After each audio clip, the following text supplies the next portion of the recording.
American schools have forgotten to teach our children one of the most important courses of all, investing. This is a glaring omission. History we teach, but not the part about the great march of capitalism and the role that companies have played in improving our lives. Math we teach, but not the part about how simple arithmetic could help us figure out whether or not a company will succeed or fail and how we might profit from owning shares of its stock. Home economics we teach, how to sew, how to cook a turkey, even how to stick to a budget and balance a checkbook. But what's left out is how saving money from an early age is the key to future prosperity, how investing that money in stocks is the best move a person can make, next to owning a house, and how the earlier you start saving and investing in stocks, the better you'll do in the long run. Investing is fun. It's interesting. Learning about it can be an enriching experience in more ways than one. It can put you on the road to prosperity for the rest of your life. The millions of Americans who have discovered the fun and profit in owning stocks aren't all whiz-bangs who drive Rolls Royces, like the people you see on Lifestyles of the Rich and Famous. Most of these shareholders are regular folks with regular jobs. Teachers, bus drivers, doctors, carpenters, students, your friends and relatives, the neighbors in the next apartment, or down the block. In our society, it's the men who've handled most of the finances, and the women who stood by and watched men botching it up. There's nothing about investing that a woman can't do as well as a man, and you don't get the knack for it through the genes. So when you hear someone say, he's a natural-born investor, don't believe it. The natural-born investor is a myth. The principles of finance are simple and easily grasped. Principle number 1 is that savings equals investment. Money that you keep in a piggy bank or cookie jar doesn't count as an investment. But any time you put money in the bank, or buy a savings bond, or buy stock in a company, you're investing. Somebody else will take that money and use it to build new stores, new factories, all of which create jobs. More jobs means more paychecks for more workers. If those workers can manage to set aside some of their earnings to save and invest, the whole process begins all over again. The best time to get started investing is when you're young.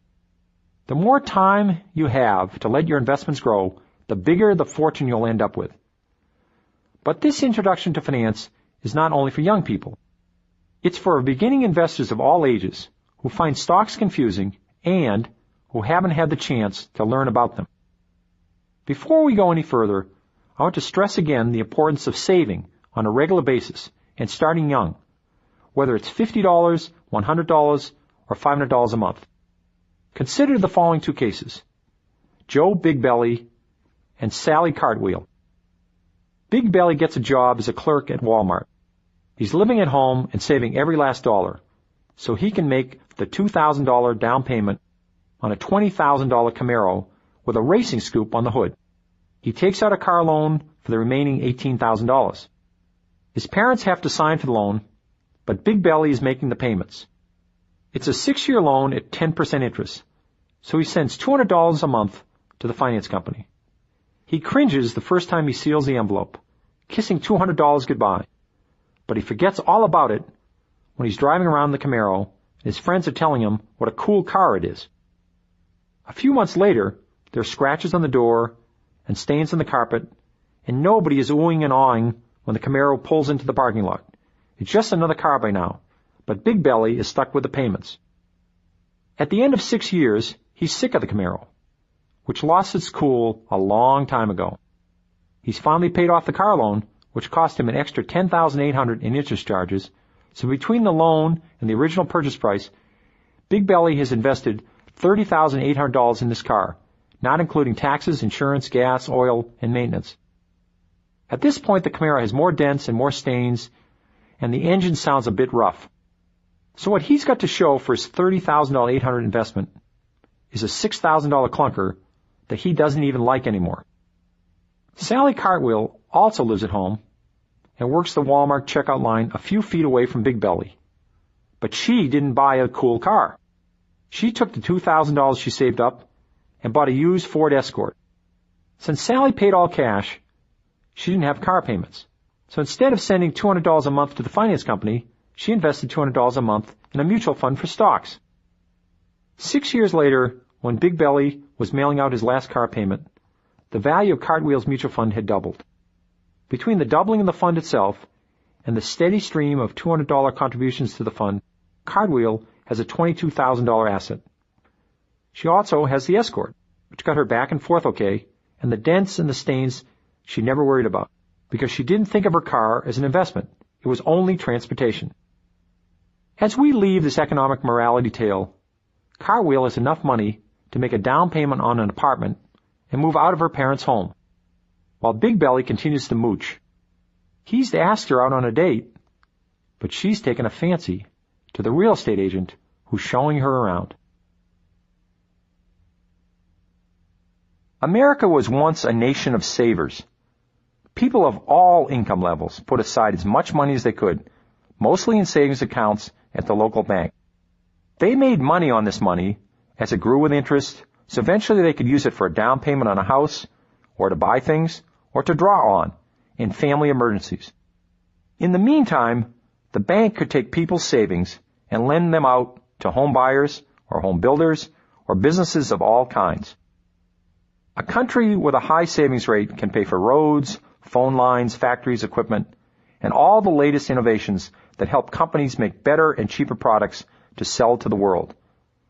An example is Japan. Japan was nearly ruined by World War II, but it managed to bounce back and become a great economic power. Japan was able to revamp its industries and rebuild its cities and towns because of its high savings rates. It's still a nation of savers today. The U.S. has a lot of catching up to do in this area because we no longer save the way we once did. While we put aside 5% of our income every year, the people of Japan, Thailand, Hong Kong, Singapore, China, and many other countries are saving 10% or more. We lead the world in credit cards and in borrowing money to pay for things we want right away but can't quite afford. Save as much as you can. Start when you're young. You'll be helping yourself and helping the country. The stock market offers each of us a terrific way to do both of those things. Save and invest in the country. But to win at this game, you have to understand how it's played. Let's begin with the basics.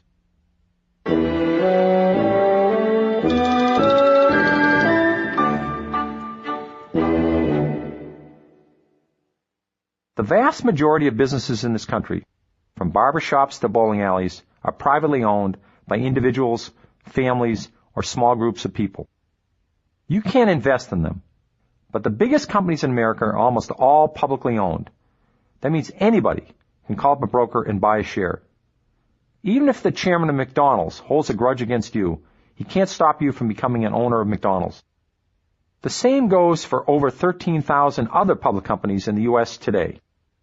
Public companies are everywhere. They surround you from morning to night. You can't get away from them. Nike, Chrysler, The Gap, Sunglass Hut, Kodak, Walmart. These are all public companies. Maybe you eat the school lunch that's cooked on an Amana radar range made by Raytheon. That's the same public company that makes the Patriot missile.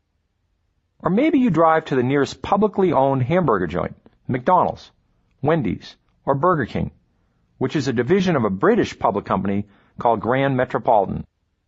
Coke and Pepsi come from public companies, and Pepsi also owns Taco Bell.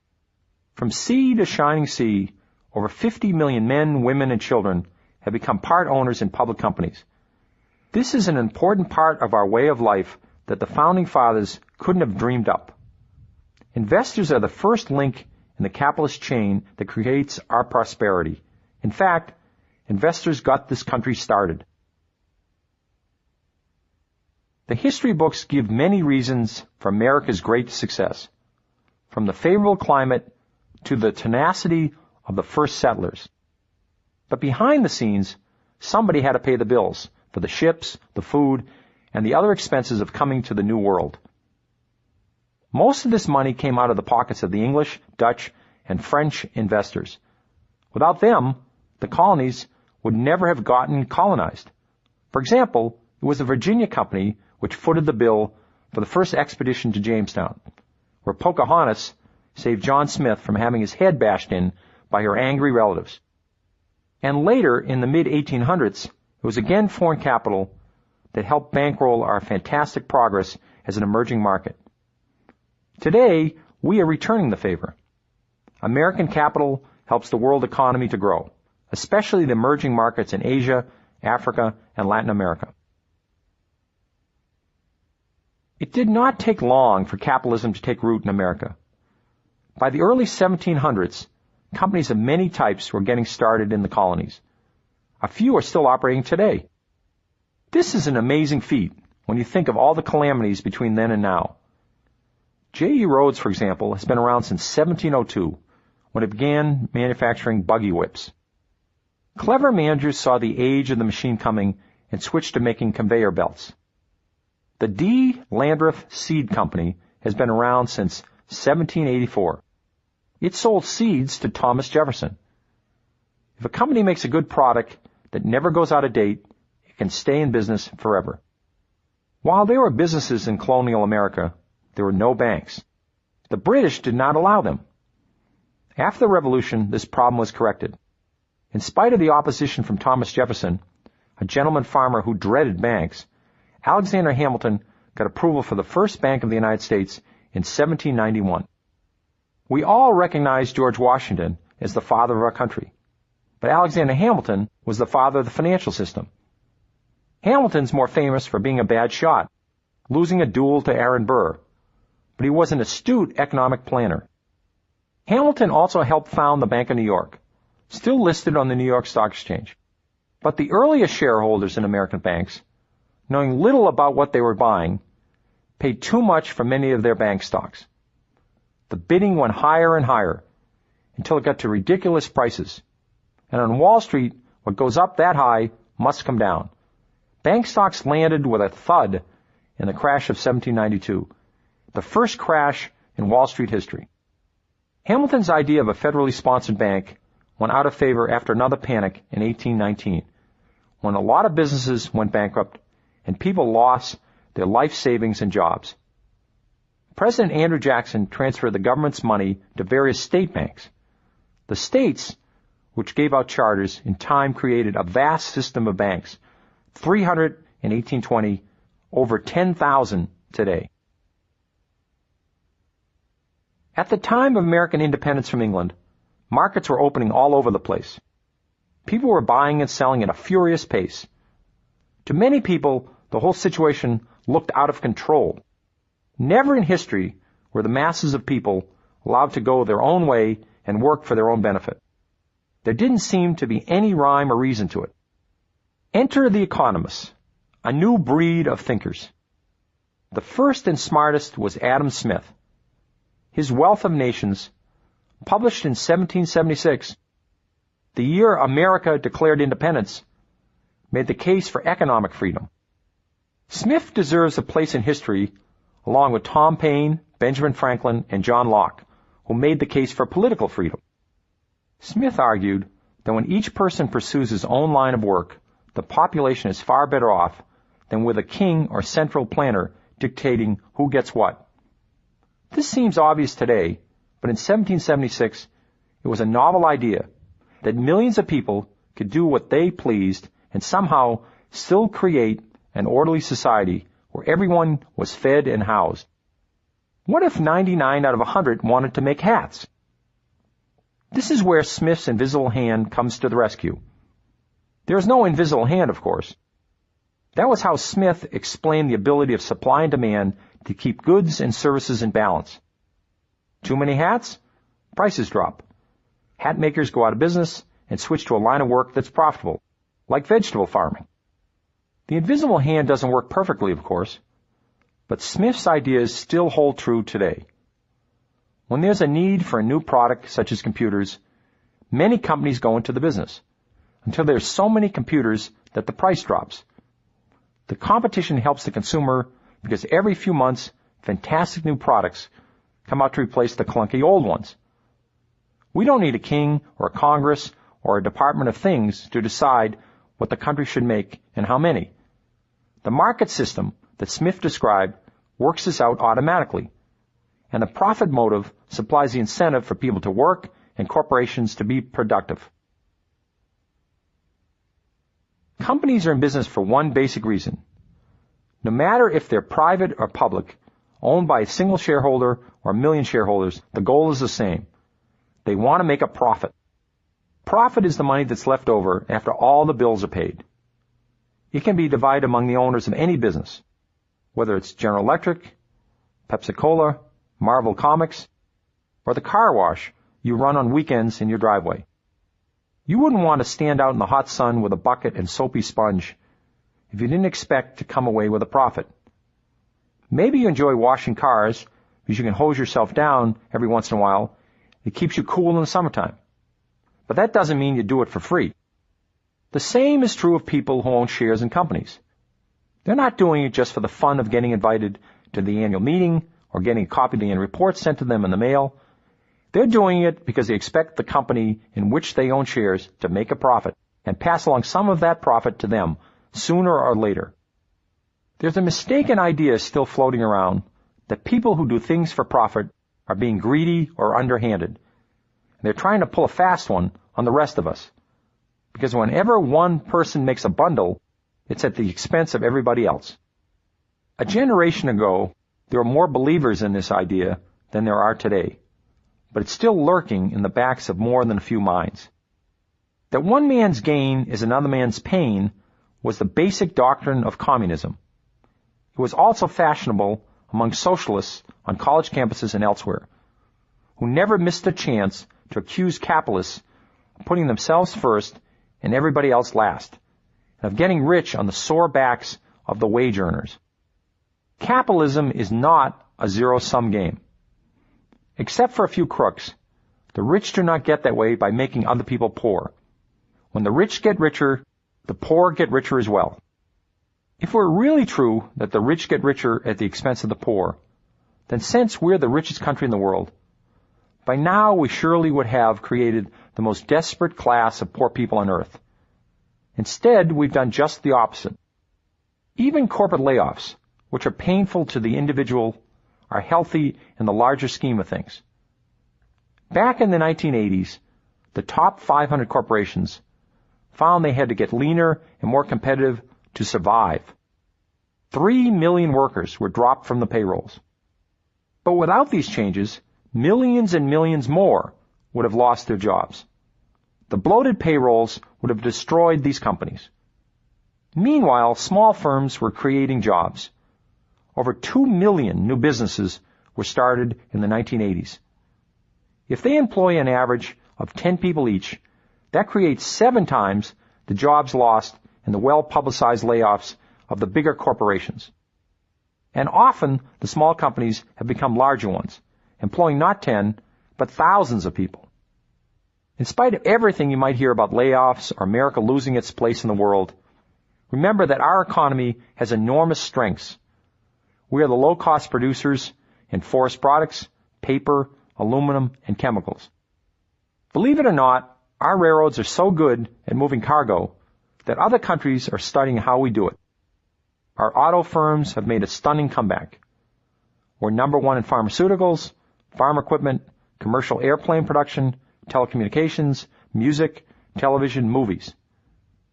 In software, workstations, laser printers, computer networks, and microprocessors, the U.S. is dominant. The Japanese and Europeans can't keep up with the brainstorms that are coming out of such firms as Intel, Hewlett-Packard, Microsoft, Apple, and Compaq Computer. Meanwhile, the supposedly slothful U.S. labor force has become the most productive in the world. Each industrial worker producing nearly $50,000 worth of goods, $10,000 more than the average Japanese. All this innovation and productivity has been led by a different kind of American hero. Not all the heroes are ball players and rock stars. The people who start new companies and turn around older ones are also heroes. There's Steve Jobs, who created Apple Computer, which started in a garage, and Bill Gates, who created Microsoft. There's Walt Disney, the founding hero of Disney, and Michael Eisner, who brought back the full-length animation movies that gave Disney such box office hits as The Lion King and Beauty and the Beast. There's Lee Iacocca, who saved the Chrysler Corporation, Jack Welch at General Electric, Robert Goizueta at Coca-Cola, David Maxwell, who revived Fannie Mae, the largest mortgage corporation in the United States, and Fred Smith, who started Federal Express. Smith started FedEx not because he wanted to be rich. He was already rich. He did it for the challenge. In teaching the post office a lesson in how to deliver mail, he created jobs and helped the country. When you decide to save your money by putting it in the stock market, you invest in these kinds of heroes and the companies they lead. But what does it mean exactly to become a stockholder in a public company? Let's look at that question carefully. When you buy a stock, you become an owner of a company with all the rights and privileges. Invest in McDonald's, and they make a fuss over you. They send you their reports, and they invite you to their annual meetings. They also pay you a bonus in the form of a dividend. If they have a really good year at their over 10,000 hamburger stands, they might raise the dividend. So you get even a bigger bonus. But even without the dividend, if McDonald's sells another zillion Big Macs and all goes well, the stock price will rise. You can sell your stock for more than you paid for it and make money that way.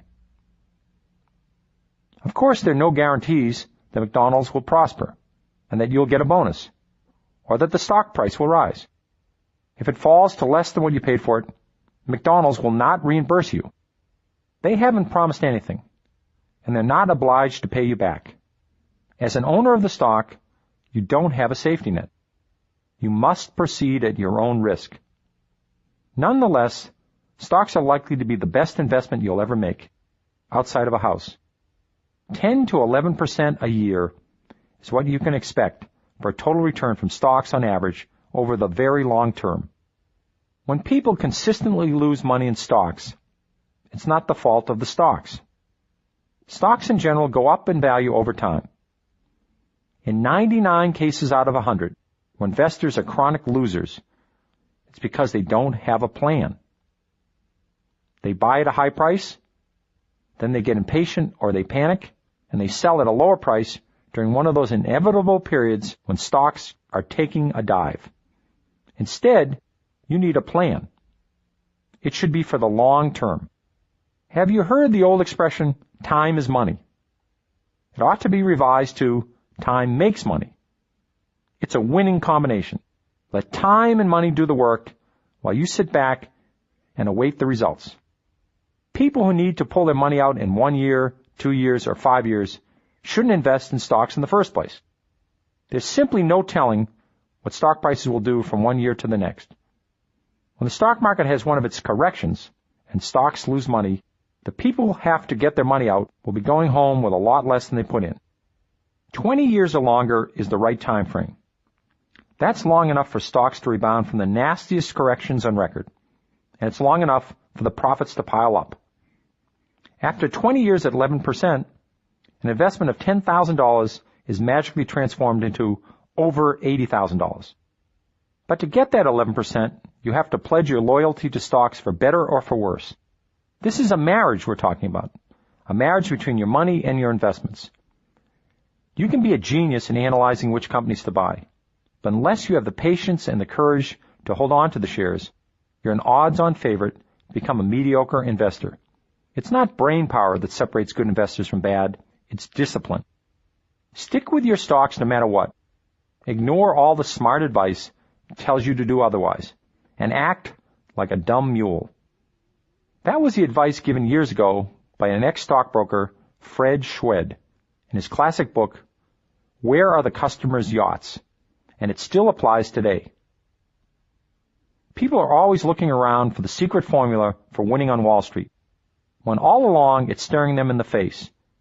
Buy shares in solid companies with earning power, and don't let go of them without a good reason. The stock price going down is not a good reason. It's easy enough to stand in front of a mirror and swear that you're a long-term investor who will have no trouble staying true to your stocks. Ask any group of people how many are long-term investors, and you'll see a unanimous show of hands. These days, it's hard to find anybody who doesn't claim to be a long-term investor. But the real test comes when stocks take a dive. Nobody can predict exactly when a bear market will arrive, although there's no shortage of Wall Street types who claim to be skilled fortune tellers. But when one does arrive, and the prices of 9 out of 10 stocks drop in unison, many investors naturally get scared. It's at this point that large crowds of people suddenly become short-term investors, in spite of their claims about being long-term investors. They let their emotions get the better of them, and they forget all the reasons they bought stocks in the first place, to own shares in good companies. They go into a panic because stock prices are low. Instead of waiting for the prices to come back, they sell at these low prices. Nobody forces them to do this, but they volunteer to lose money. Without realizing it, they've fallen into the trap of trying to time the market. If you told them they were market timers, they'd deny it. But anybody who sells stocks because the market's up or down is a market timer for sure. A market timer tries to predict the short-term zigs and zags in stock prices, hoping to get out with a quick profit. Few people can make money at this, and no one has come up with a foolproof method.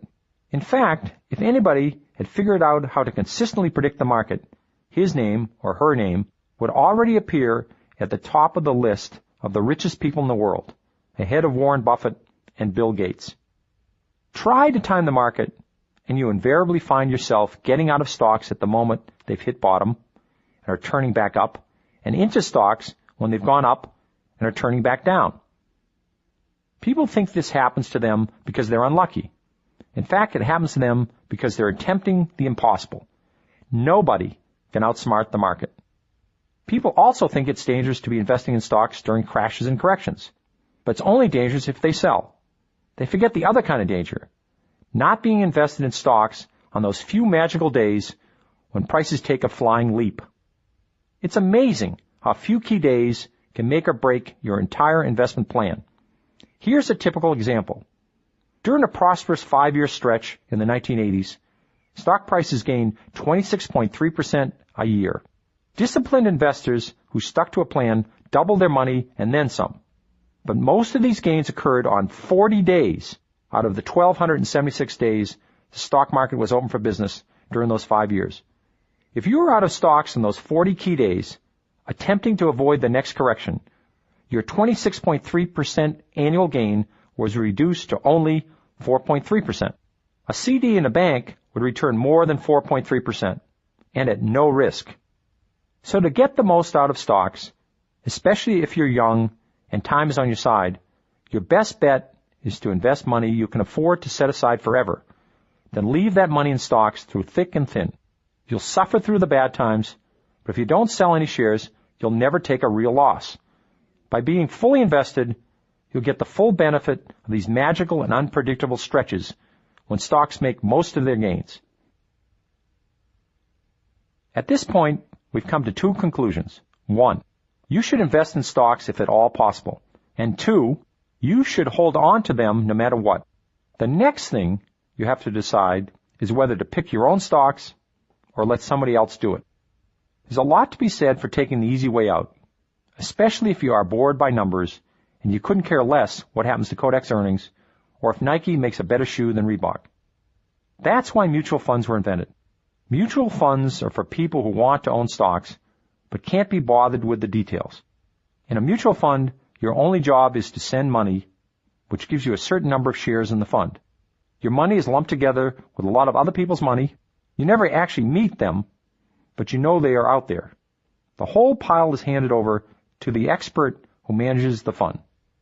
At least you hope there's an expert in charge, because you're counting on him or her to figure out which stocks to buy and when to buy them and sell them. A mutual fund has another advantage.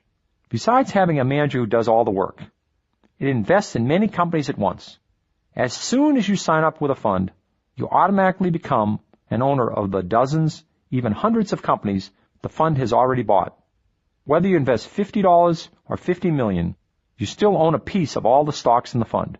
This is less risky than owning only one stock, which, if you're a novice investor, might be all you can afford. A typical fund allows you to get started with as little as $50 or $100, with a chance to buy more shares whenever extra cash comes into your possession. How much and how often you contribute is up to you.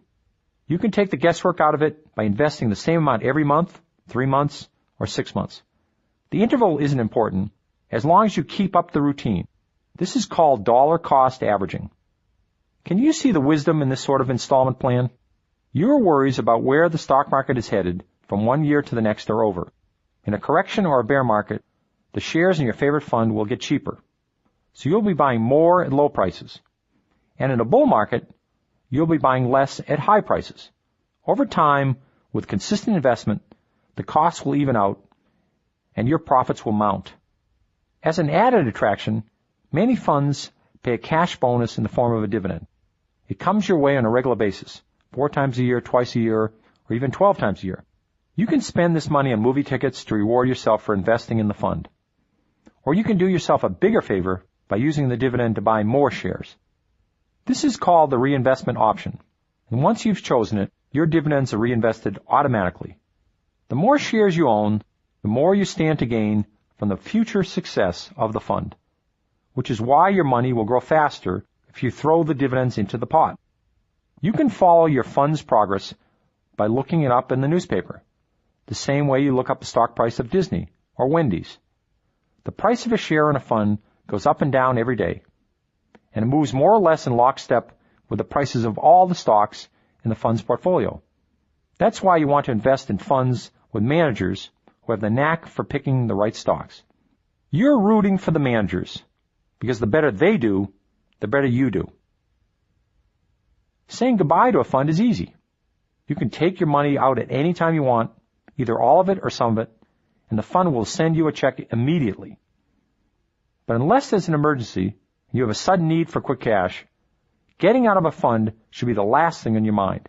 Your goal is to sell your shares for a much higher price than the price you paid to acquire them. And the longer you stick with the fund, the bigger your potential profit. Along with the chance to share in the gains from a fund, you're also paying a share of the expenses.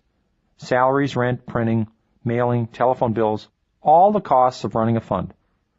These and other expenses are paid out of the fund's assets, and they cost investors between 0.5% and 2% annually, depending on the fund. Funds with expenses less than 1% have a built-in advantage over funds with bigger tabs. In addition to taking the annual expenses out of the shareholders' assets, some funds charge an entry fee called a load. These days, the average load is 3 to 4%. That means whenever you invest in a fund with a load, you lose 3 to 4% of your money right off the bat. The longer you stay in a fund, the less important the load becomes. Annual expenses deserve more attention than the load because they are taken out of the fund every year. For all the funds that charge an entry fee, there are just as many funds that don't. These are the no-loads. As it turns out, the no-loads perform just as well on average as the funds with loads.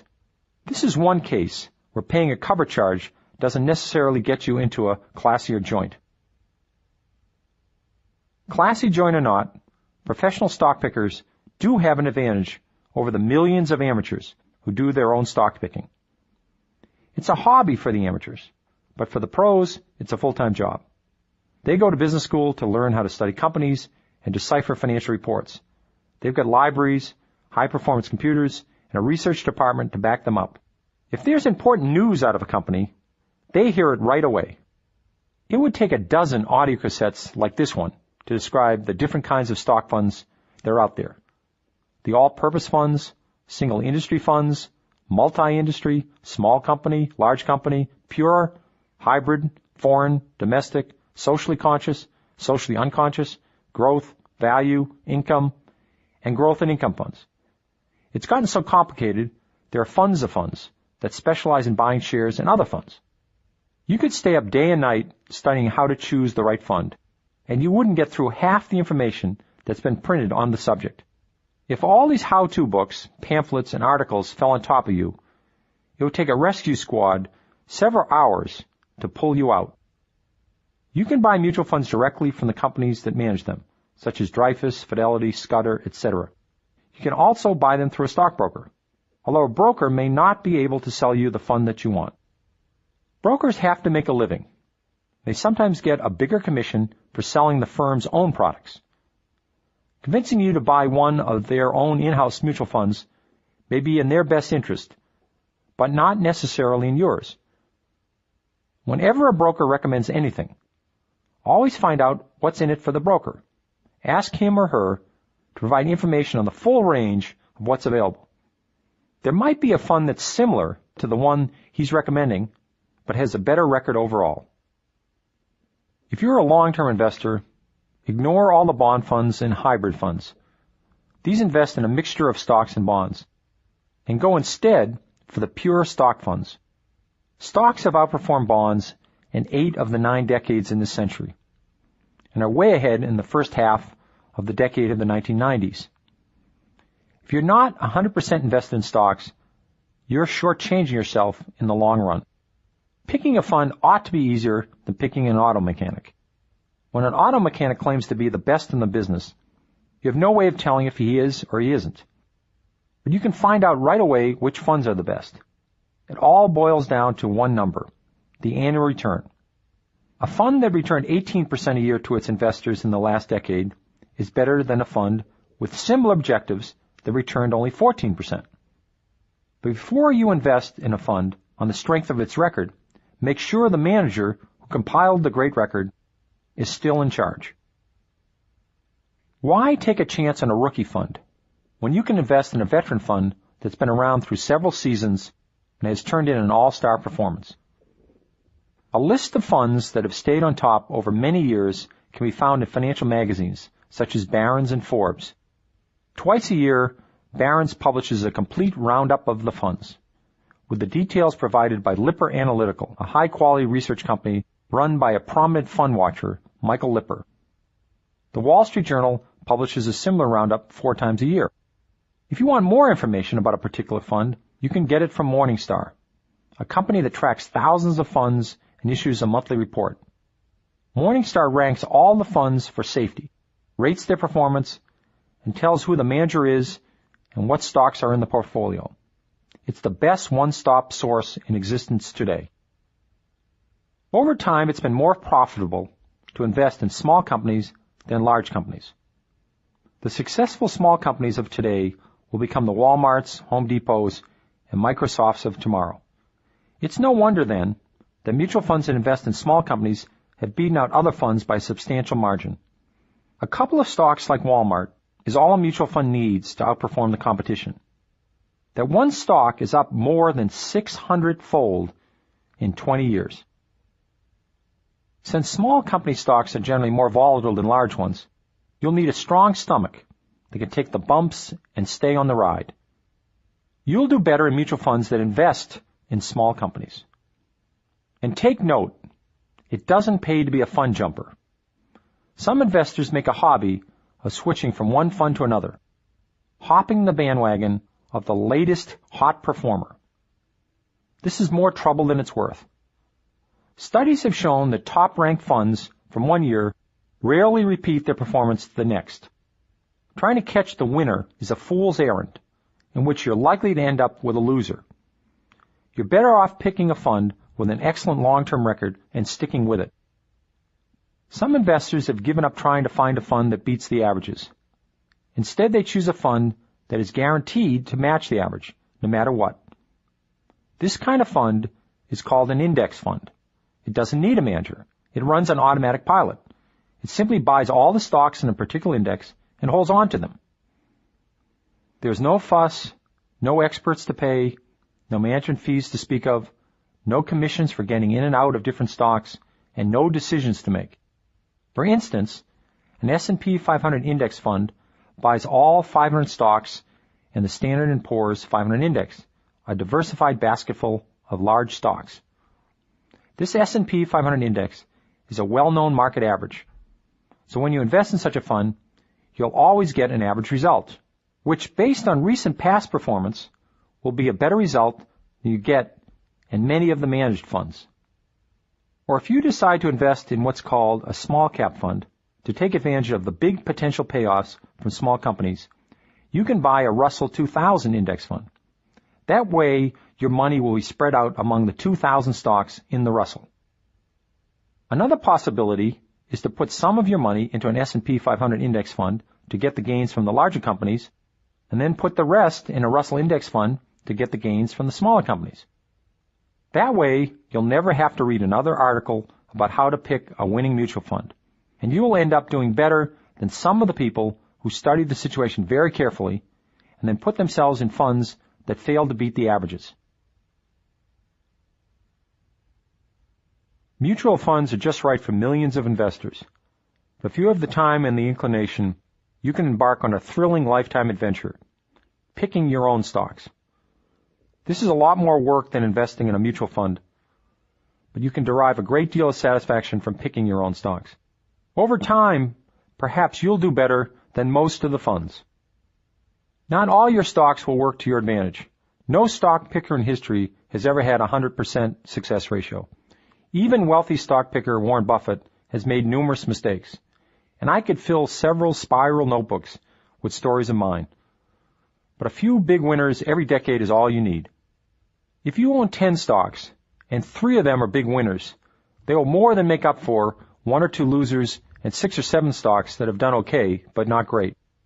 Once you get the hang of how to follow a company's progress, you can begin to plow more money into the successful companies and reduce your stake in the flops. Actually, there's nothing to keep you from investing in mutual funds and buying your own stocks as well. Many investors do both. In fact, stock picking may be America's #1 hobby, although it's rarely thought of that way. Many of the bits of advice you learned before in the mutual fund section, such as the advantages of starting early, of having a plan, of sticking to the plan, and not worrying about crashes and corrections, also apply to the portfolio of stocks you pick on your own. A problem confronts you right away. How do I figure out which stocks to pick? You'd be surprised how many people lose money by investing in stocks before they know the first thing about them. It happens all the time. A person goes through life with no experience in investing, then suddenly receives a lump sum retirement benefit and throws it all into the stock market, blind, when he can't tell a dividend from a divot. Since it's dangerous to put money into stocks before you figure out how to pick them, you might as well put yourself through some practice drills before you risk your cash. You've heard of fantasy baseball? That's where you pick an imaginary team from the major league rosters to test how your own team's batting average, home run production, etc. measure up. You can train for stock selection with a fantasy portfolio. Take an imaginary bankroll, $100,000 perhaps, and use it to buy shares in your favorite companies. Maybe you select Disney, Nike, Microsoft, Ben & Jerry's, and Pepsi. Track your gains and losses just the way you would with your own hard cash. To get the most out of your training sessions, you have to do more than follow the prices of the stocks. You have to learn as much as possible about the companies you've chosen and what makes them tick. This brings us to the 5 basic methods people use to pick a stock. Here's the rundown on each, beginning with the most ridiculous and ending with the most enlightened. Number 1, the dart method, the lowest form of stock picking. You throw a dart at the stock page, and wherever it lands, you buy that stock. Maybe you'll get lucky, and you'll hit on a stock that does well, but maybe you won't. Method number 2, hot tips, the second lowest form of stock picking, where somebody else tells you to buy a stock that's a cinch to go up. It could be your best friend, your English teacher, your Uncle Harry, or maybe you overhear the tip on a bus. For some reason, overhearing a tip gets people more excited than if the tip were meant for them directly. It's possible that Uncle Harry is directly involved with a certain company and knows what he's talking about. That sort of informed tip can be useful, a clue that's worth investigating further. But the dangerous kind of hot tip is based on nothing but hot air. Here's a typical example. Home Shopping Network. The smart money is accumulating this stock. Buy right away, before it's too late. It looks like this sucker's going up. People who won't buy a $50 toaster oven without checking several stores for the best price will throw thousands of dollars at a hot tip such as Home Shopping Network. Method number 3, educated tips. You get these from experts who appear on the TV or are quoted in newspapers and magazines. There's a constant stream of educated tips flowing out of the fund managers, investment advisors, and other Wall Street gurus. You're not the only person who's been let in on these educated tips. Millions of readers and listeners are hearing the same thing you are. Nevertheless, if you can't resist acting on a tip, you might as well take a tip from an expert and ignore Uncle Harry's tip. There's a decent chance the expert has done enough homework to form an educated opinion, whereas Uncle Harry doesn't know what he's talking about. Beyond, it looks like the sucker's going up. The problem with expert tips is when the expert changes his mind, you have no way of finding that out, unless he goes back on TV to inform the viewers and you happen to catch the show. Otherwise, you'll be holding on to the stock because you think the expert likes it long after he stopped liking it. Method 4. The broker's buy list. Stockbrokers of the full-service variety are never shy about giving their recommendations on what stocks you should buy. Often these recommendations do not come from the broker's own head. They come from the analysts who work behind the scenes at the head office, usually in New York City. These are well-trained Sherlocks whose job is to snoop into the affairs of the companies or groups of companies. They issue buy signals and sell signals based on the evidence they dredge up. It is possible for you to build an excellent portfolio by working with a broker to pick stocks from the buy list. That way, you can rely on the brokerage firm's research and still get to choose which of the buys you like the best. This has one big advantage over relying on educated tips. If the brokerage firm changes its mind and moves one of your stocks from the buy list to the sell list, your broker will inform you of the fact. If he doesn't, then put the broker on your sell list. Method 5. Doing your own research. This is the highest form of stock picking. You choose the stock because you like the company, and you like the company because you studied it inside and out. The more you learn about investing in companies, the less you have to rely on other people's opinions, and the better you can evaluate other people's tips. You can decide for yourself what stocks to buy and when to buy them. You'll need two kinds of information, the kind you get by keeping your eyes peeled, the kind you get by studying the numbers. The first kind you can begin to gather every time you walk into a McDonald's, a Sunglass Hut, or any other store that's owned by a publicly traded company. And if you work in the store, so much the better. You can see for yourself whether or not the operation is efficient or sloppy, overstaffed or understaffed, well organized or chaotic. You can gauge the morale of your fellow employees. You can get a sense of whether management is reckless or careful with money. If you're out front with the customers, you can size up the crowd. Are they lining up at the cash register, or does the place look dead? Are they happy with the merchandise, or do they complain a lot? These little details can tell you a great deal about the quality of the parent company itself. Have you ever seen a messy Gap or an empty McDonald's? The employees at any one of the Gap outlets or the McDonald's franchises could have noticed long ago how fantastically successful these operations have been and invested their spare cash accordingly. Even if you don't have a job in a publicly traded company, you can see what's going on from the customer's angle. Every time you shop in a store, eat a hamburger, or buy new sunglasses, you're getting valuable input. By browsing around, you can see what's selling and what isn't. By watching your friends, you know which computers they're buying, which brand of soda they're drinking, which movie they're watching, whether Reeboks are in or out. These are all important clues that can lead you to the right stocks. Once you start looking at the world through a stock picker's eyes, where everything is a potential investment, you begin to notice the companies that do business with the companies that got your attention in the first place. If you work in a hospital, you come into contact with companies that make sutures, surgical gowns, syringes, beds and bedpans, x-ray equipment, EKG machines, companies that help the hospital keep its costs down, companies that write the health insurance, companies that handle the billing. The grocery store is another hotbed of companies. Dozens of them are represented in each aisle. You will also begin to notice when a competitor is doing a better job than the company that hired you. When people were lining up to buy Chrysler minivans, it wasn't just the Chrysler salesman who realized that Chrysler was on the way back to making record profits. It was also the Buick salesman down the block who sat around their empty showroom and realized that a lot of Buick customers must have switched to Chrysler. This brings us to the numbers. Just because a company makes a popular product doesn't mean you should automatically buy the stock. There's a lot more you have to know before you invest. You have to know if the company is spending its cash wisely or frittering it away. You have to know how much it owes to the banks. You have to know if the sales are growing and how fast. You have to know how much money it earned in past years. You have to make your best estimate as to how much it can expect to earn in the future. You have to know if the stock is selling at a fair price, at bargain prices, or too high a price. You have to know if the company is paying a dividend, That is, does it regularly send a portion of its profits to you? And if so, how much? And how often is the dividend raised? Earnings, sales, debt, dividends, and the price of the stock.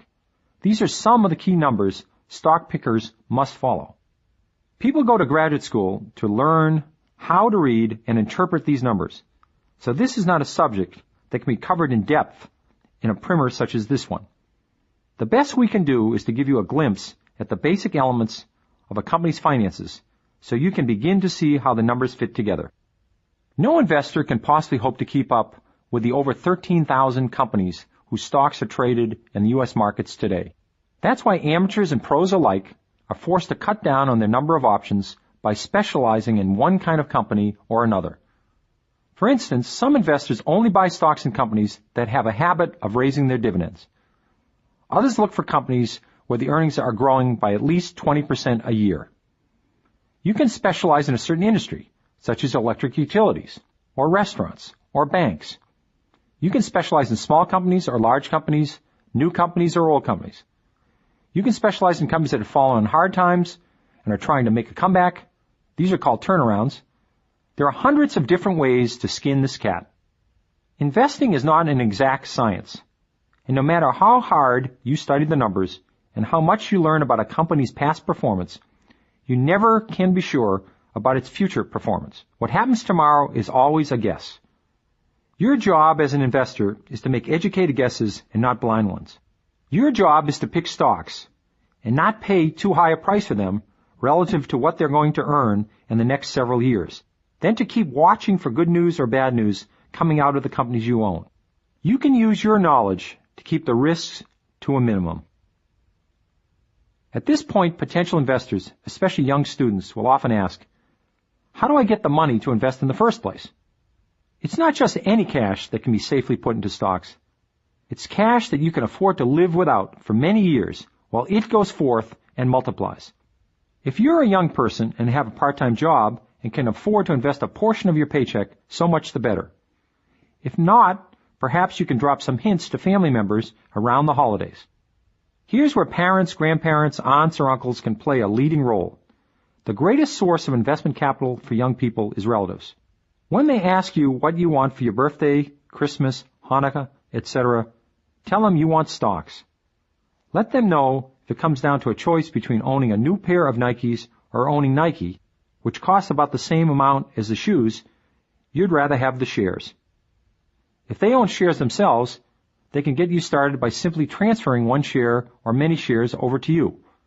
The paperwork is no problem. They don't have to pay a commission or a fee to do this. While small numbers of shares are routinely handed down from parents or grandparents, it's been difficult for young people to buy small numbers of shares on their own.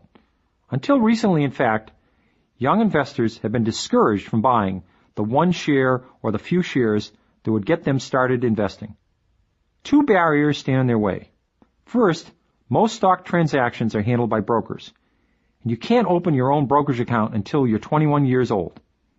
Second, most brokers charge minimum commissions, which range from $25 to $40. If you're buying one share of Pepsi for $47, you have to pay the broker a $40 commission. The fee is almost as expensive as the share. No successful investor can afford to pay $87 for a $47 stock. This sad state of affairs is changing, as companies have begun to sell small quantities of their own shares directly to the public, bypassing the brokers. After all, if McDonald's can sell you a burger, why shouldn't it be allowed to sell you its stock? Already, 80 companies have adopted a so-called direct investment program, in which individuals can purchase a few shares and pay commissions less than the deepest discount broker, or in a few cases, no commission at all. It's the best thing Wall Street has done for young people since the New York Stock Exchange invited the Beatles onto the floor in the 1960s. Unless you're buying shares directly from the company, you have to work through a broker at a brokerage house. You've heard the names: Merrill Lynch, Smith Barney, Dean Witter, Payne Weber, Charles Schwab. Schwab is a living person, and Witter a deceased one. But the rest of these names are composites. There was a Mr. Merrill and a Mr. Lynch, a Mr. Smith and a Mr. Barney, a Mr. Payne and a Mr. Weber, and so forth. All brokerage houses handle stocks, bonds, and mutual funds, and they all have to abide by the same rules laid down by the government. But beyond that, they are quite different. The so-called full-service brokers, such as Merrill Lynch or Smith Barney, charge higher commission than the discount brokers, such as Charles Schwab. Then there are the deep discount brokers, who offer fewer services. The extra money you pay a full-service broker entitles you to the brokerage firm's advice. As a rule, discount brokers don't offer advice. They just buy and sell on your instructions. Here you have another decision to make. Along with picking your first stock, you have to pick a broker. The best way to do this is to talk to several in your area, especially brokers who are recommended by your friends or relatives. If you don't like the first one you meet, there are plenty of others around. Some are very experienced and know a great deal about investing in stocks, while others have just come out of a short training course and know very little. Having a good relationship with a broker is part of the fun of investing. Once you've settled on the brokerage house and the broker, the next step is opening an account. If you're underage, the rules vary by state, have an adult open a custodial account with you. Now let's say you've given the broker whatever amount of money you've intended to invest and told the broker you're interested in Disney. A good full-service broker will punch up Disney on the special computer that brokers have and read you the recent news about the company. In addition, he or she will also give you the research reports on Disney prepared by their in-house expert or analyst who keeps tabs on the company. If they do their job right, analysts can be very valuable sources of information. It's possible that the analyst doesn't like Disney at the moment, or they think it's overpriced, or that low attendance at the theme parks will hurt the company. It's also possible that your broker will try to talk you out of Disney and into some other stock the brokerage house likes better. But if you've done your homework and you still think Disney is a good buy, then you might as well stick to your guns and insist on buying it. After all, it's your money. The next thing to consider is the price you want to pay for Disney. Again, you have a choice to make. You can buy a stock at the market, which means you'll get whatever the price happens to be at the moment your order is sent to Wall Street. Or you can put in what's called a limit order for a specific price and hope somebody will take you up on it. That's the chance you take with limit orders. You're waiting to buy at a certain price, which you may or may not get. Let's say your broker has checked his computer and informed you that Disney is trading at $50 a share. You decide to put in your bid at the market. The broker transmits your order through the computer and into the New York Stock Exchange, the NYSE. Today's big two stock markets are the New York Stock Exchange, NYSE, and the NASDAQ, which is pronounced NASDAQ. NASDAQ stands for the National Association of Securities Dealers Automated Quotations. You can stump a lot of people on this one. What does NASDAQ stand for? Because many professionals on Wall Street couldn't tell you. It's a mouthful, which is why you never hear anybody use the full name. The other name for the NASDAQ is the over-the-counter market. It used to be that companies that were too small to be listed on the regular stock exchanges, such as the New York Stock Exchange, sold their shares in neighborhood stock shops, where the deals were done across a counter. The counter is given way to the computer. Today, the NASDAQ handles companies large and small, from Microsoft to fledgling firms selling shares publicly for the first time. When you want to buy shares of a company that trades on the NASDAQ, say Microsoft, your broker sends your order into the NASDAQ computer system, where it shows up on a screen with all the other orders from people who want to buy or sell Microsoft. The NASDAQ market maker sits at a terminal in his or her office, which could be anywhere in the country, and puts the transactions together. Now let's get back to Disney. The day after you buy your shares of Disney, you'll rush to the newspaper and open it to the business pages to find out how much it's worth. That's what shareholders do every morning. It's their first important activity. After they've taken a shower, brushed their teeth, put on their clothes, and poured themselves a cup of coffee. One way to tell who the investors are is by watching them read the paper. Investors don't start with the comics, or sports, or Ann Landers the way other readers do. They head straight for the business section and run their finger down the columns of stocks, searching for yesterday's closing prices on the companies they own. A lot of information is packed into that one tiny line in the newspaper. During business hours, when the stock exchanges are open and shares are changing hands at a rapid pace, the prices rise and fall minute by minute. But just before the closing bell rings at 4 p.m. and the trading stops, every stock has its last trade of the day. It's the price of this last trade, called the closing price, that gets quoted in the papers the next morning.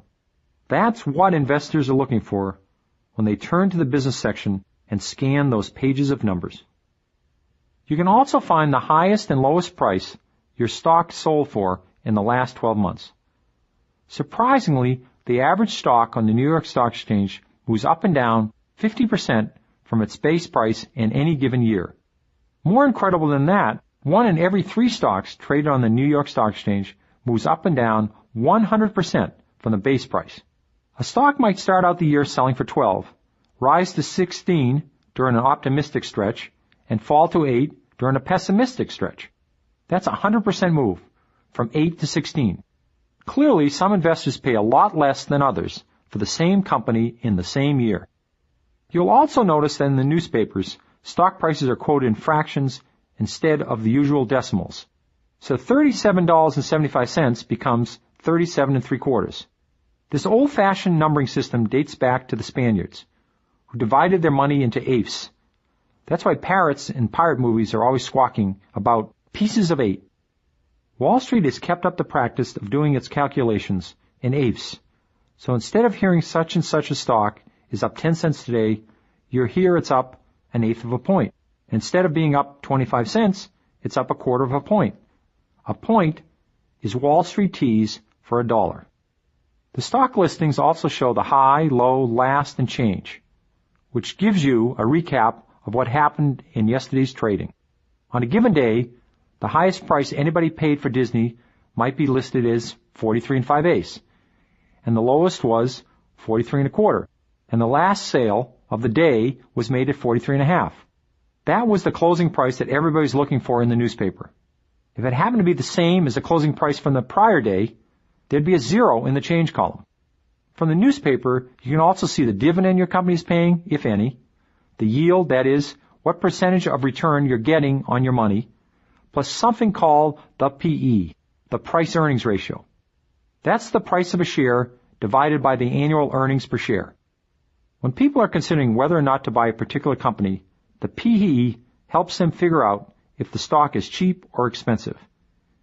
PE ratios vary from industry to industry, and to some extent from company to company.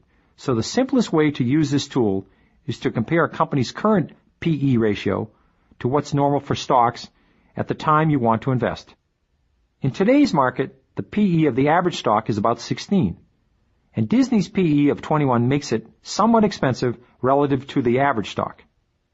There's also the word sales in the newspaper listing, the number of shares that were bought and sold in yesterday's session at the stock exchange. You always multiply this number times 100, so that 7114 tells you that more than 7.1 million shares of Disney changed hands. It's not crucial to know this, but it makes you realize that the stock market is a very, very busy place. When you add the 3 major exchanges, NYSE, American, and NASDAQ, together, the volume of trading reaches 500 million shares a day. Thanks to home computers and the electronic ticker tape, people no longer have to wait for tomorrow's newspaper to check their stocks. During the day, they can watch the tape on TV, or call up the stock prices on their computers, or call an 800 number to get the prices right away. There's even a handheld cellular receiver that connects to a satellite that investors can carry anywhere, on a rafting trip, an ocean cruise, or a mountain climbing expedition. All this technology has a drawback. It can get you too worked up about the daily gyrations. Letting your emotions go up and down in sympathy with stocks is a very exhausting form of exercise, and it doesn't do you any good. Whether Disney rises, falls, or goes sideways today, tomorrow, next month isn't worth worrying about if you are a long-term investor. Stocks are very democratic. They have no prejudices. They don't care who they belong to, black or white, male or females, foreign or native, saint or sinner, it doesn't matter. It's not like a fancy country club, where before you can join, you'll have to pass the membership committee. If you want to buy a share and become an owner of a public company of your choice, the company can't stop you. And once you become a shareholder, they can never kick you out. If you own just one share of Disney, you enjoy the same rights and privileges as the owner of 1 million shares.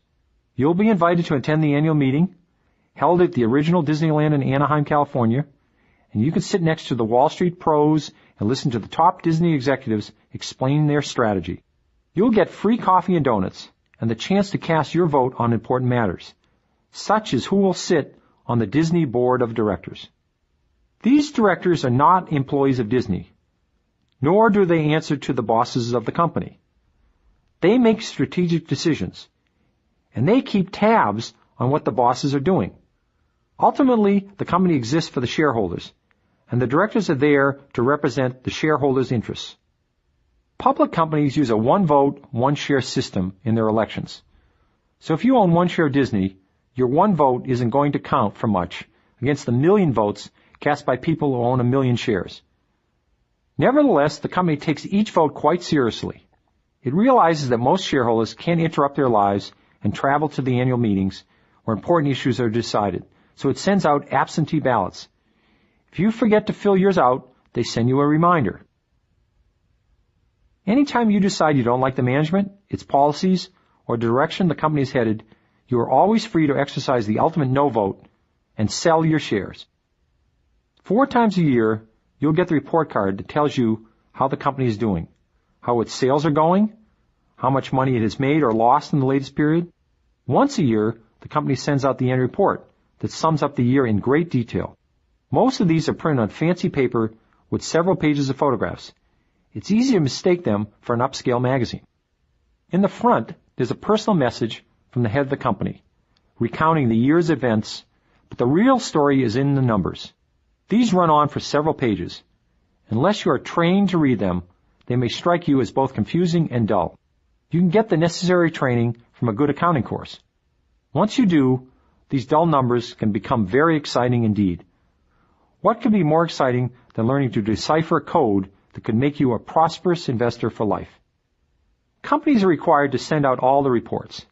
They can't say they forgot to write one, or that the dog ate it along with the homework. They can't cancel the annual meeting, or make up an excuse for not calling one. They can't hide the facts, no matter how unpleasant these facts may be. They must tell the whole truth, good and bad, so every shareholder knows exactly what's happening. It's the law. If there's a foul up on the assembly line, or products aren't selling, and the company is losing money, or the CEO runs off with the cash box, or somebody files a nasty lawsuit against it, the company must tell all. In politics, it's common practice for elected officials and candidates alike to stretch the truth, to bolster the point of view. When a politician distorts the facts, we say that's politics. But when a company distorts the facts, it's a scandal on Wall Street. But this rarely happens, in part because it's illegal to hide the truth about a publicly owned company. Corporations must file accurate documents with the Securities and Exchange Commission, which can impose legal sanctions. People who buy shares in Disney or Reebok or any other public company expect to make money from their investment. They count on firms to increase their profits, and they expect that a portion of these higher earnings will get back to them in the form of higher stock prices. This simple point, that the price of a stock is directly related to a company's earning power, is often overlooked, even by sophisticated investors. The ticker tape watchers begin to think stock prices have a life of their own. They try to fathom what the market is doing, when they ought to be following the earnings of the companies whose stocks they own. If earnings continue to rise, the stock is destined to go up. Maybe it won't go up right away, but eventually it will rise. And if the earnings go down, it's a pretty safe bet the price of stock will go down. Lower earnings make a company less valuable, just like a rock band that loses its audience and stops selling records. This is the starting point for the successful stock picker. Find companies that can grow their earnings over many years to come. It's not by accident that stocks in general have had a total return of about 11% a year. It's because companies in general increase their earnings at 8% a year on average, and pay 3% a year as a dividend. Based on these averages, the odds are in your favor when you invest in a representative sample of companies. Some will do better than others, but in general, they'll increase earnings by 8% a year and pay you a dividend of 3%, and you'll arrive at your 11% annual gain. By itself, the price of a stock doesn't tell you a thing about whether or not you're getting a good deal. You'll hear people say, I'm avoiding IBM because at $100 a share it's too expensive. It may be that they don't have $100 to spend on a share of IBM, but the price has nothing to do with whether or not IBM is expensive. A $150,000 Lamborghini is out of most people's price range, but for a Lamborghini, it may be a bargain. Likewise, $100 a share of IBM may not be expensive either. It depends on IBM's earnings. If IBM is earning $10 a share this year, then you're paying 10 times earnings when you buy a share for $100. That's a PE, or price to earnings ratio of 10, which in today's market is cheap. On the other hand, if IBM is earning only $1 a share, then you're paying 100 times earnings when you buy the stock at $100 a share. That's a PE ratio of 100, which is way too much to pay for IBM. The PE ratio is a complicated subject that merits further study if you are serious about picking your own stocks. But while we're on the subject, here are some pointers about PEs. If you take a large group of companies, add their stock prices together, and divide by their earnings, you get an average PE ratio. On Wall Street, they do this with the Dow Jones Industrials, the S&P 500, and other such indexes. The result is known as the market multiple, or what the market is selling for.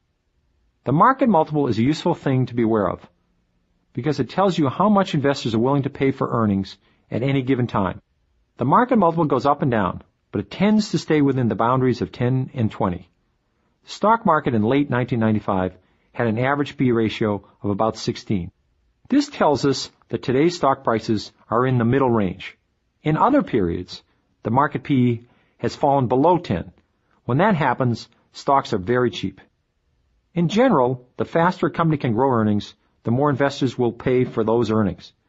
That's why aggressive young companies have PE ratios of 20 or 30 or higher. People are expecting great things for these companies and are willing to pay a higher price to own these shares. Older established companies have PE ratios in the mid to low teens. Their stocks are cheaper relative to earnings because established companies are expected to plod along and not do anything spectacular. Some companies steadily increase their earnings. They are the growth companies.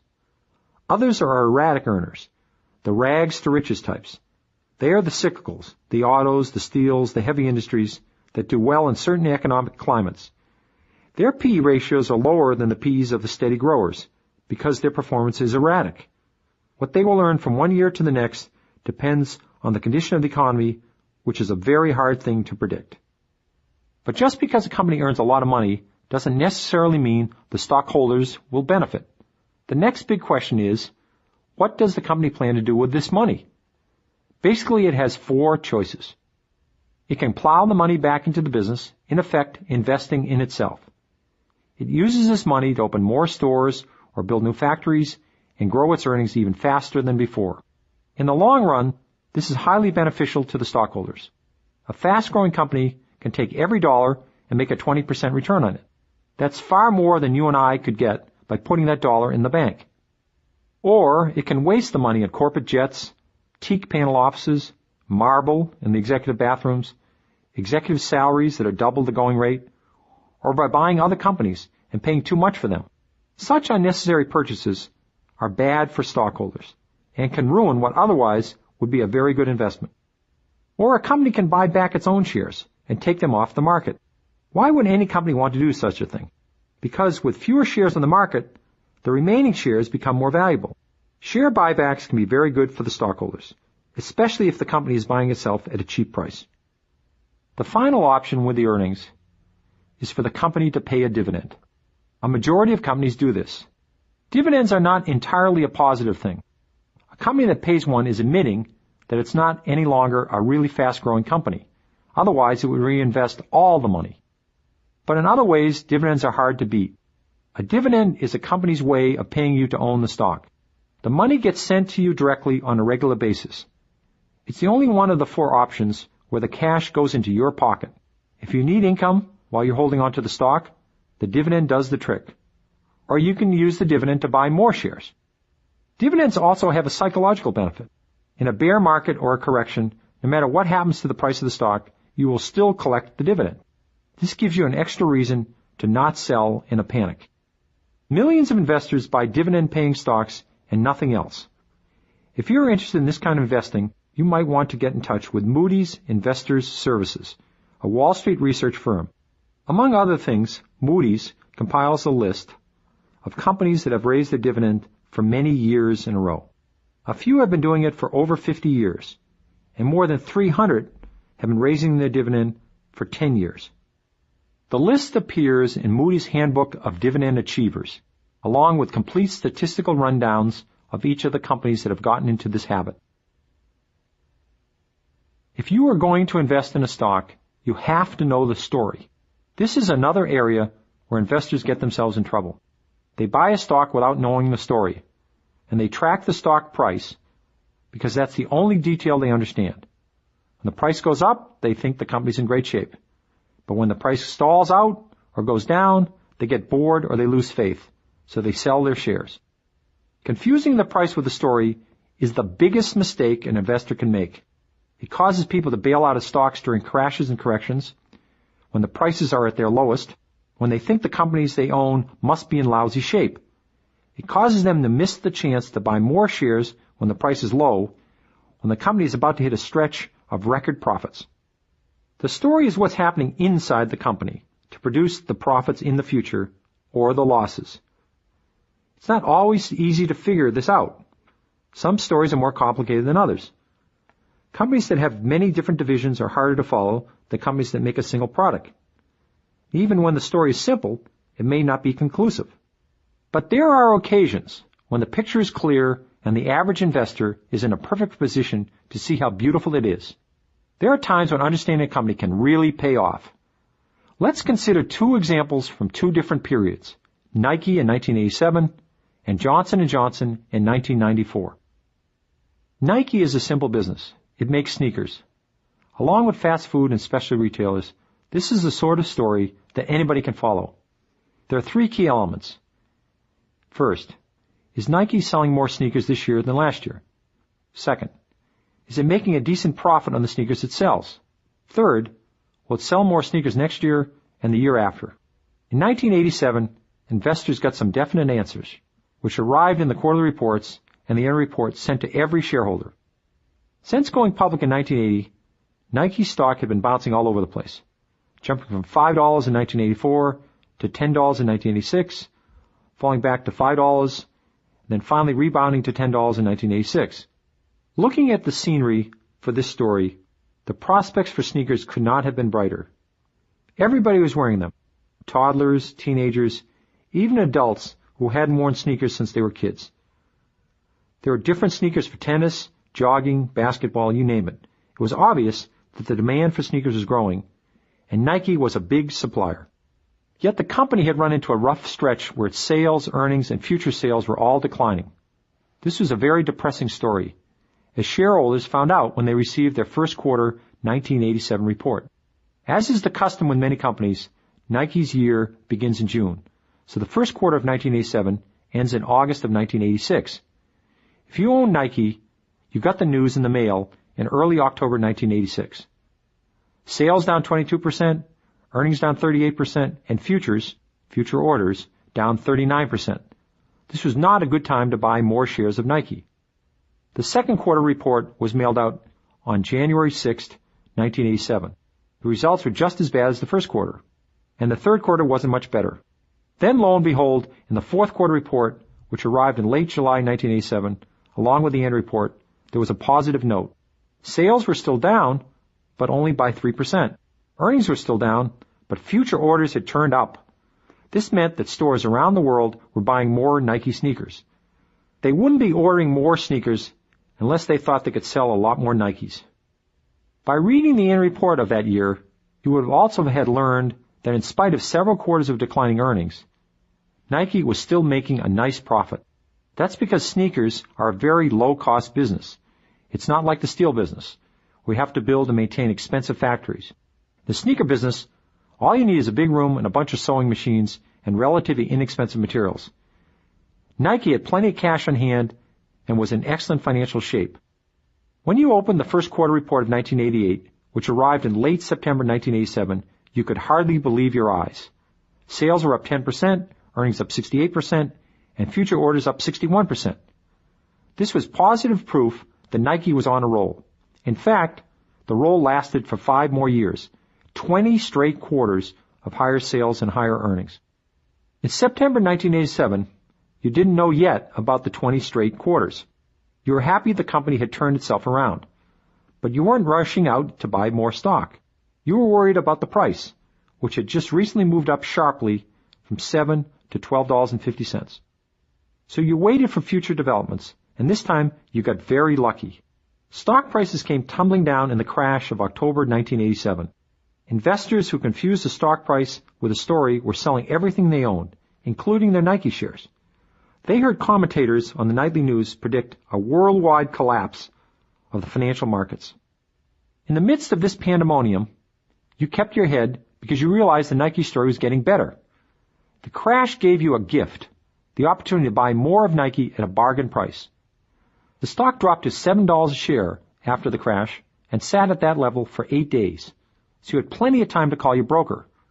From there, it began a 5-year climb to 90, while the story kept getting better.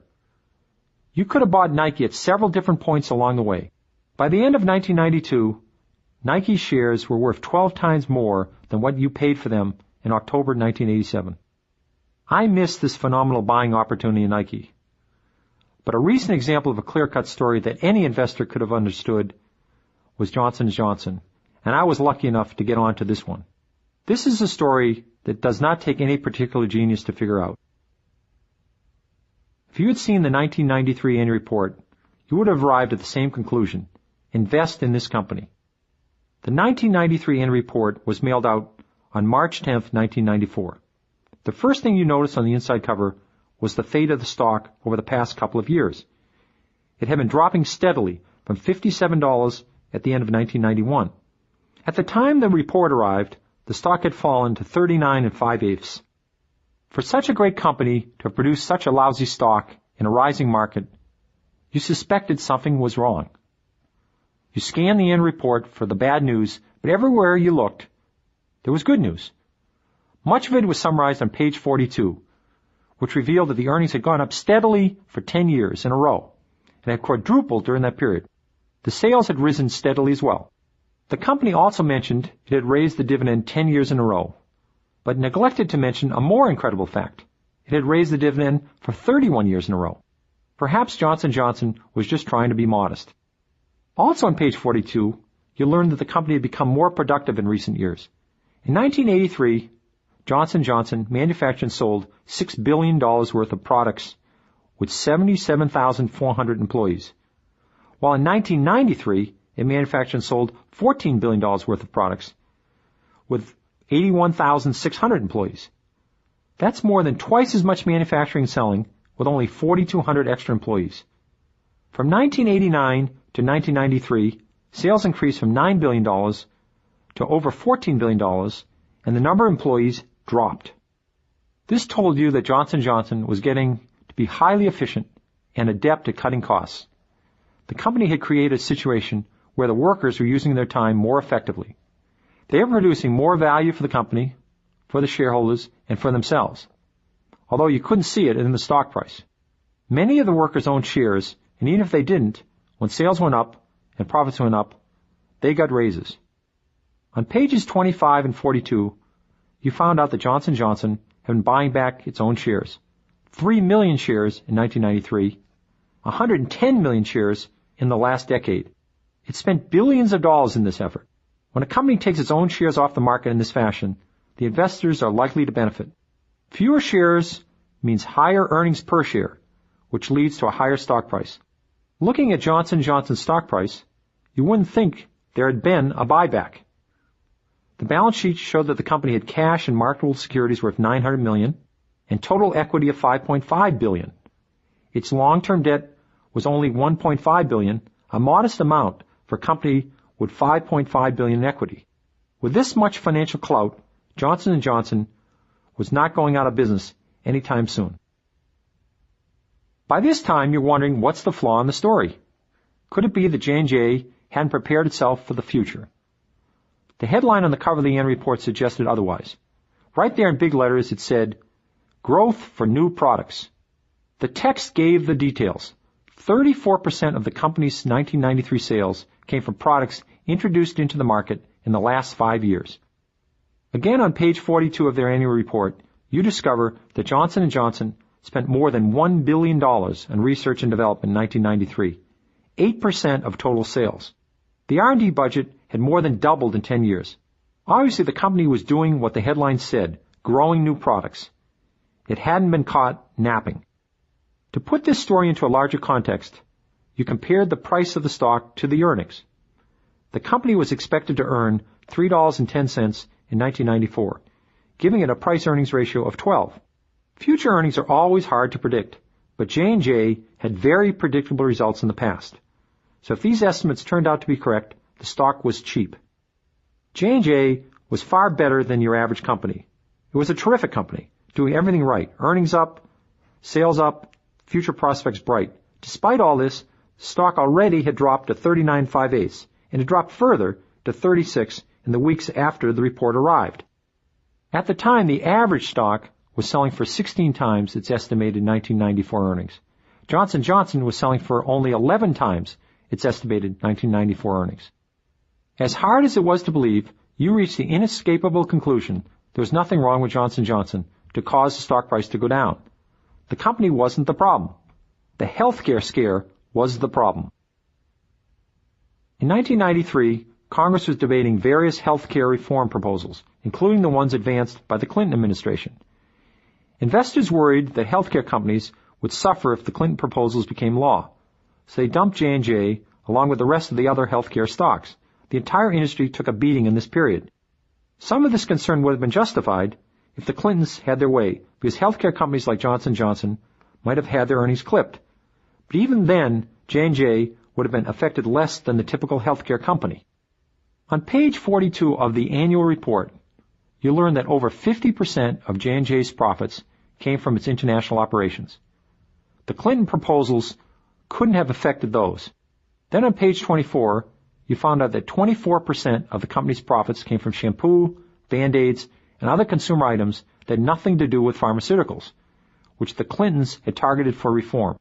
Either way you sliced it, J&J had limited exposure to the threat that people were worried about. It didn't take more than 20 minutes to read the annual report and decide that J&J was one of the bargains of the decade. Johnson & Johnson is not a complicated story. You didn't have to be a full-time professional investor or graduate of the Harvard Business School to figure it out. This was an easy call. The stock was down, while the fundamentals of the company were improving. As in the case of Nike, you didn't have to rush out to buy shares. I recommended J&J in an article in USA Today at the end of 1993 when the stock was selling for 44 7/8. Later the stock went down, but that didn't bother me. Here's a chance to buy more shares at even a lower price. By midsummer 1994, the stock had rebounded to 44. It was still cheap on earnings. In 1995, it rose well above $85 a share. The price had more than doubled in 18 months. Even if you've done your homework and picked good stocks, the market can have its own momentum, challenging you to hang in there for the long haul. In a normal day of trading, many stocks will go up in price while others will go down. But occasionally there's a stampede when the prices of thousands of stocks are running in the same direction, like the bulls at Pamplona. If the stampede is uphill, we call it a bull market. When the bulls are having their run, sometimes 9 out of 10 stocks are hitting new highs every week. People are rushing around buying as many shares as they can afford. They talk to their brokers more often than they talk to their best friends. Nobody wants to miss out on a good thing. As long as the good thing lasts, millions of shareholders go to bed happy and wake up happy. They sing in the shower, whistle while they work, help old ladies across the street, and count their blessings every night as they put themselves to sleep, reviewing the gains in their portfolios. But a bull market doesn't last forever. Sooner or later, the stampede will turn downhill. Stock prices will drop, with 9 out of 10 stocks hitting new lows every week. People who are anxious to buy on the way up will become more anxious to sell on the way down, on the theory that any stock sold today will fetch a better price than it would fetch tomorrow. When stock prices fall over 10% from their most recent peak, it's called a correction. We've had 53 corrections in this century, or about one every 2 years on average. When stock prices fall 25% or more, it's called a bear market.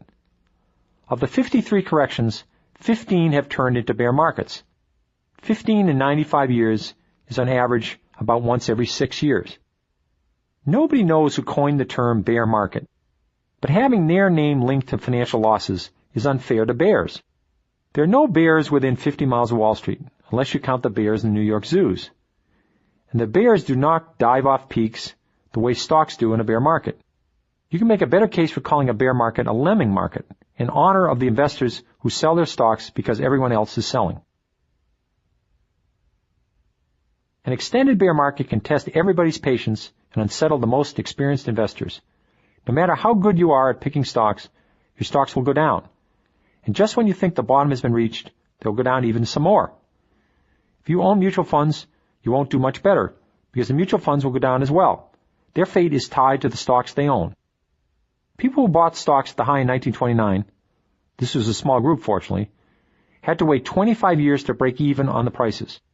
Imagine your stocks being in the red for a quarter of a century.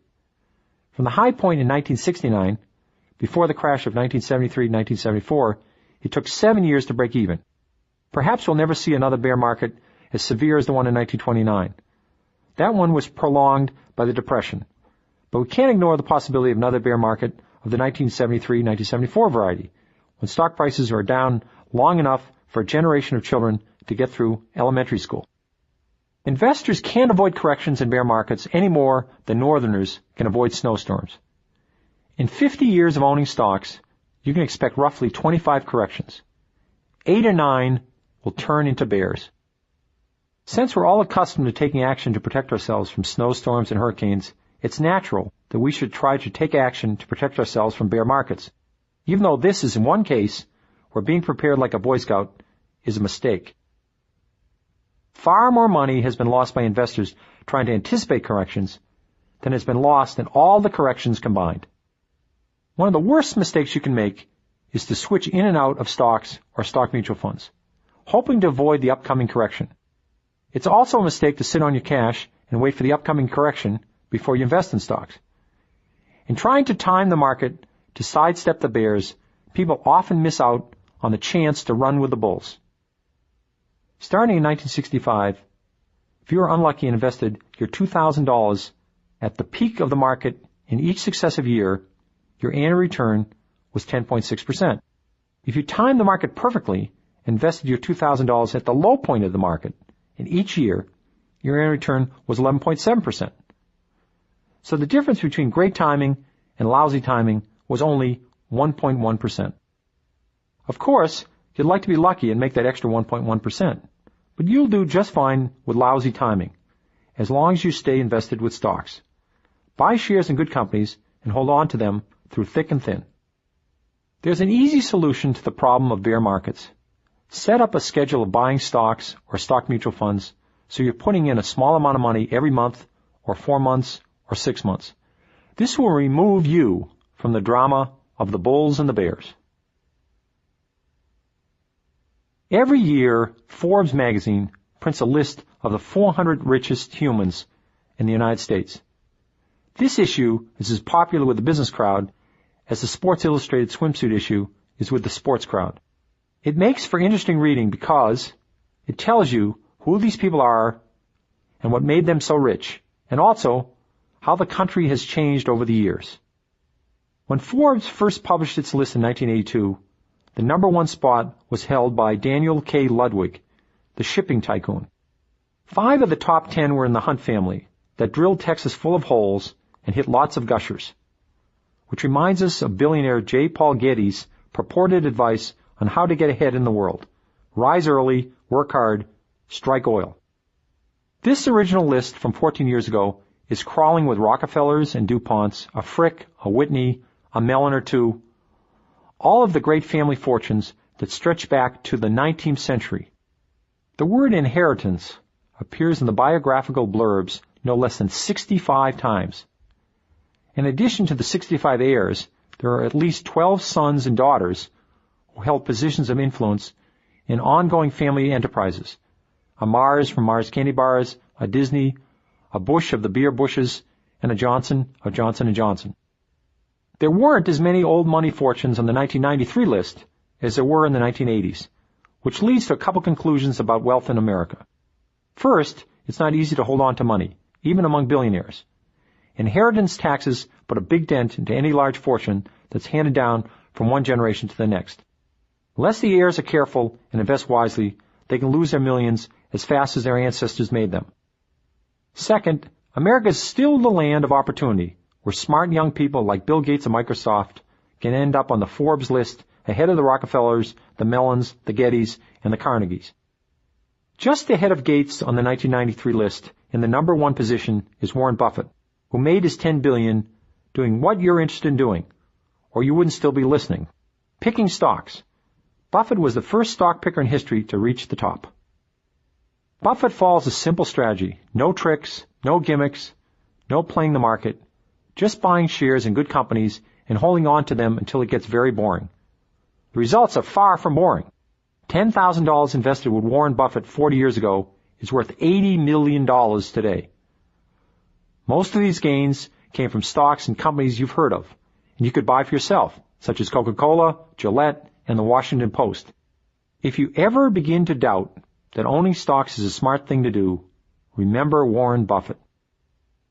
F. Scott Fitzgerald wrote in his novel, The Great Gatsby, "The rich are different from you and me, but you could not prove it by reading the Forbes list.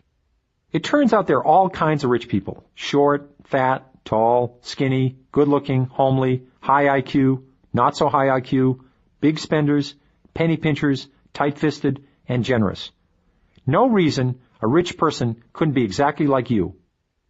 But even if you don't want to become wealthy, investing in stocks will put you on the road to prosperity. Just remember, start now, have a plan, do your homework, and hang in there for the long term."